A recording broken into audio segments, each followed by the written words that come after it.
Hello, this one is for Sawyer. Sawyer requested unicorn books. Now, we have a lot at school, but I didn't bring a lot home with us. So what we have are chapter books. So I can show you a couple of pictures in them. And then when you're at Rady's next year, you can definitely check them out and all of our other unicorn books. But, and hi, I'm Eleanor. Yes.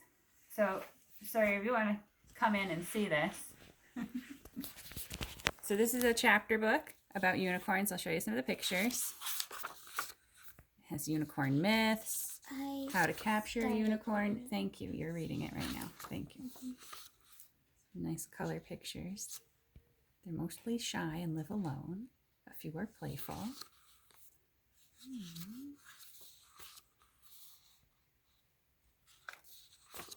So you can definitely read this one next year.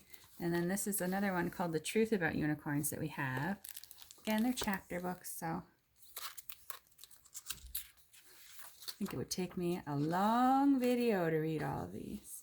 But lots of cool stuff in these books. But I thought you might also like this one that we did bring home, The Truth About Fairies. That would be a fun one to read together.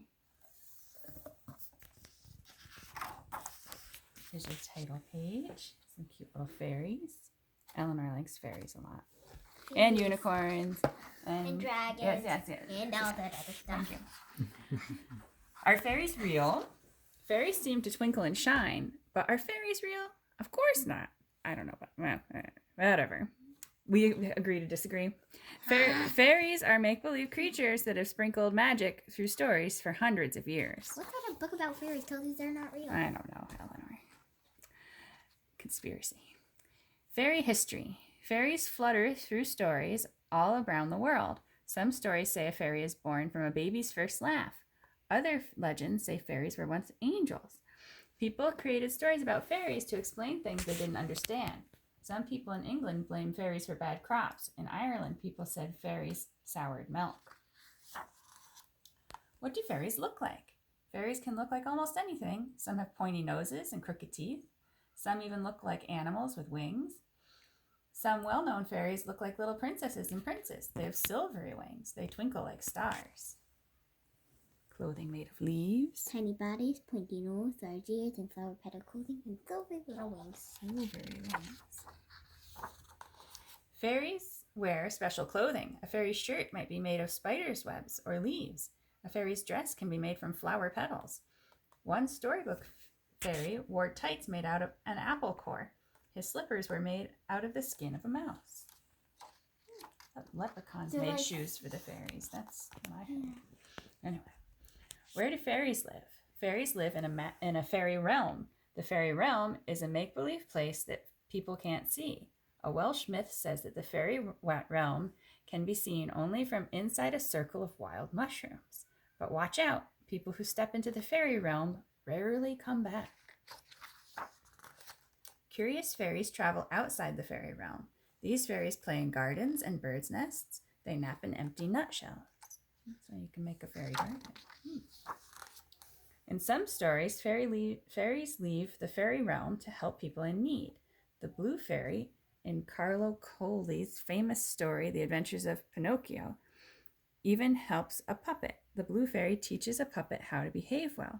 Then she turns him into a real boy. I've never read the original one, but I hear it's a great book. We have it upstairs. Really? Fairy behavior. Fairies can be good or bad. Most are a bit of both. They like to punish people who do bad things. In one story, fairies punished a lazy woman. They pinched her arms and legs. Another fairy rewarded a polite man with gold. That's a lot of gold. Storybook fairies are full of tricks. A fairy might pretend to be a songbird. It would sing a beautiful girl to sleep. Another fairy might steal a baby from its crib. In its place, the fairy would leave a skinny, wrinkled fairy. That's called a changeling. They're usually you can tell by they usually have green skin or hair.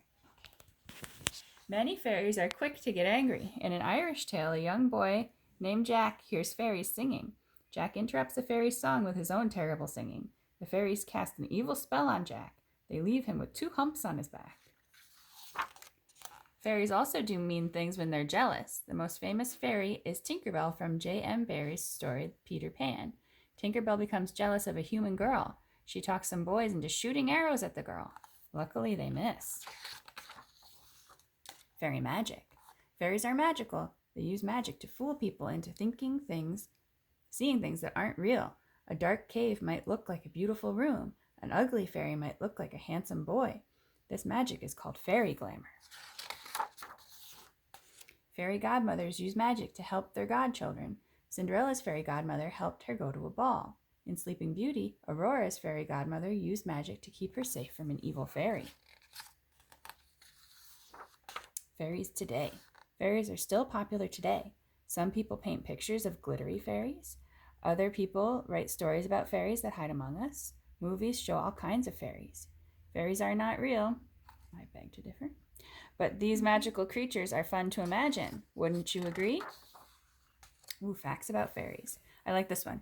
Never eat fairy food. It's filled with magic that makes people forget everything they know. Another thing about fairy magic is if you eat anything in the fairy realm, you will never be able to come out. We're going to be here all year if she tells you everything she knows about fairies. All right. The best time to see a fairy is when the sun is setting. A four-leaf clover lets people see past fairy glamour. Fairies don't like salt, iron, or stinky herbs like garlic. A fit of laughter might mean a fairy is nearby. Wow. It's even an index. Well, I hope you like that book, and we'll have another one for you tomorrow. See ya!